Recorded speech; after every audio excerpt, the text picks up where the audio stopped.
Allow me to tell you a story about needs. It begins when I am taken out of body by one of my non-physical guides named Stuart Wilde. He smells of menthol snuff. He has a smile that says, I'm plotting something that's going to turn things upside down. I have learned to follow that smile with a curious hesitation, as it so often leads to a collapse of the current reality. We end up walking down a street in Hackney, East London. People are rushing about.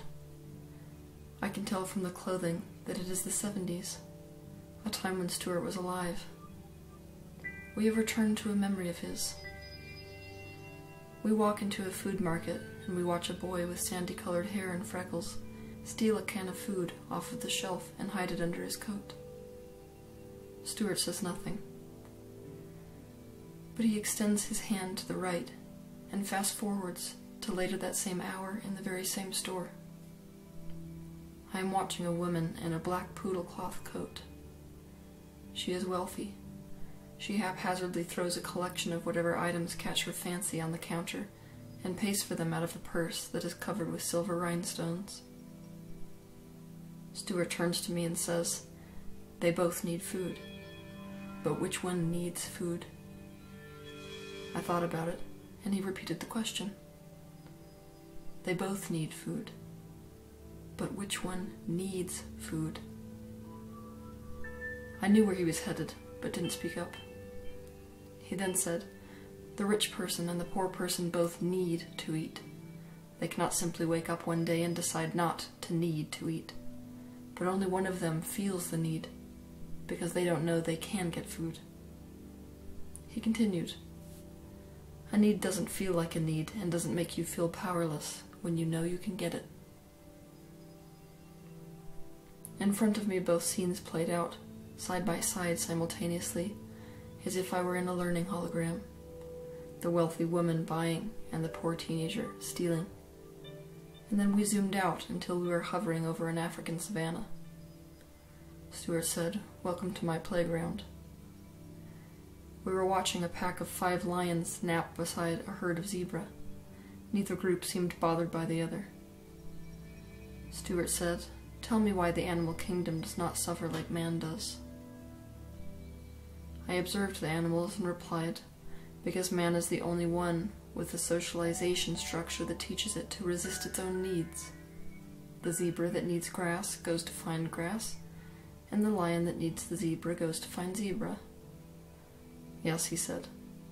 The zebra doesn't waste his bloody time worrying about there not being grass, and it doesn't try to convince itself to learn how to grow grass itself, or become grass and eat itself, or to not need the grass.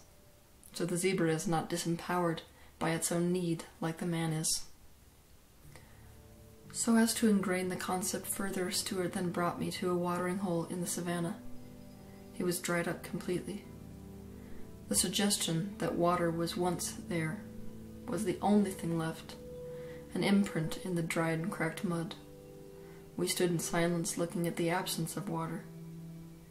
He asked me no questions this time. Instead, he said to me, "People keep waiting for the watering hole to fill up with water. When that doesn't work, they keep trying to figure out how to get the watering hole to produce more water. When that doesn't work, they keep trying to become water so they can drink themselves. And when that doesn't work, they decide that they are not meant to have water. And so, for them, water is a need. Only instead of water, their real need is the intimate connection of companionship. And not once have they ever considered to leave the watering hole that has no water in search of one that does." Stuart took my hands and he said, "You have seen that it is empowering to learn that you are not powerless to other people, either meeting or not meeting your needs, by meeting your own needs. But now it's time to see that there are needs that people cannot meet on their own, like the need for connection. But this need is only a need for those who think they can't get connection. And if this is a need of yours, and you cannot meet the need yourself, the empowerment is in either manifesting someone who wants to meet the need for you, or by doing as the zebra does and going to find grass." Stuart smiled at me and laughed his deep, chesty laugh, and said, "Do yourself a favor and go to a new goddamn watering hole."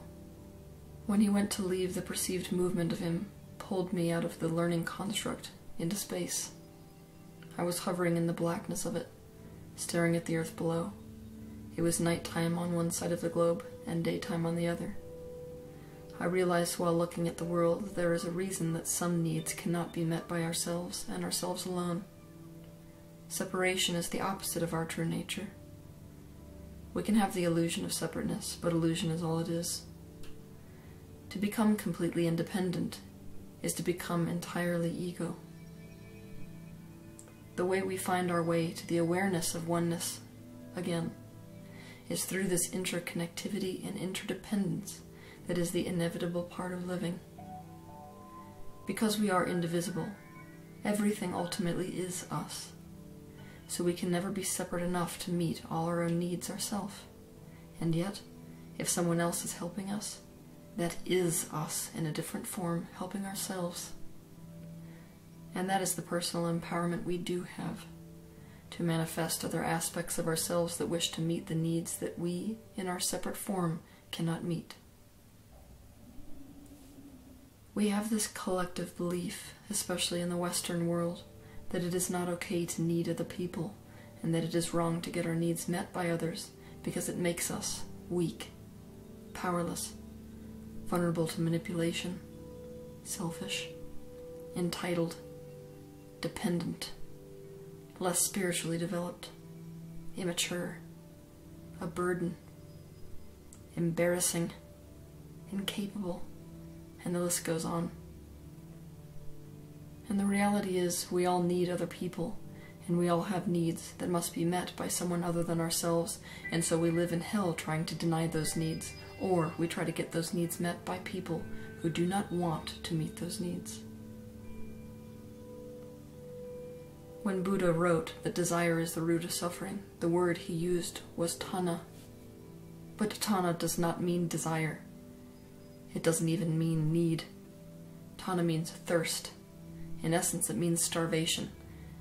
It is the state of lack, the state of wanting something you think you cannot have, or needing something that is not there.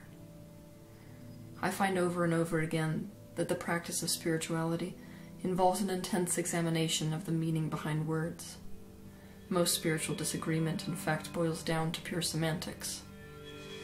We cannot have a good understanding of love when love is one word that represents so many different feeling states.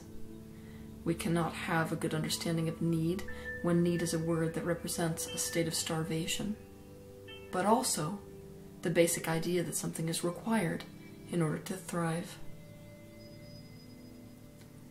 We all require something in order to thrive, so we all need. What causes suffering is the degree to which we believe we can or can't meet that need or get it met. This is the only thing that needs to be remedied. Ego tries to rescue us by telling us to become our own island and meet all of our own needs ourselves, so we never have to feel the lack again. The ego calls this empowerment, but it is in fact just fear. I can assure you that if you are adhering to the spiritual belief that you can and must meet all of your own needs in and of yourself, your ego has hijacked your spiritual practice. The question we most need to ask ourselves is, why is it not okay to need other people or to get our needs met by other people? Baby elephants are often tied to tree trunks that are too heavy for them to move, and so they stay. When they grow older, old enough to move the tree trunks, they still believe they cannot, and so the adult elephant is inhibited by the tiny tree trunk that in truth has no power over it anymore. As people, we are no different. As children, when our needs are not met by our caregivers, we had no way to meet those needs. We were in a prison of sorts. When we grow up, we can meet them and find ways to get them met, but we still believe there is no way to meet them. Our beliefs, instead of our circumstances, have become our prison bars. We must consider the rather obvious truth that if you have an empty cup and you fill it, it is now full. whereas many spiritual traditions would have you believe that if you have an empty cup and you fill it, it will now be addicted to the water and be dependent on the water and never feel full again.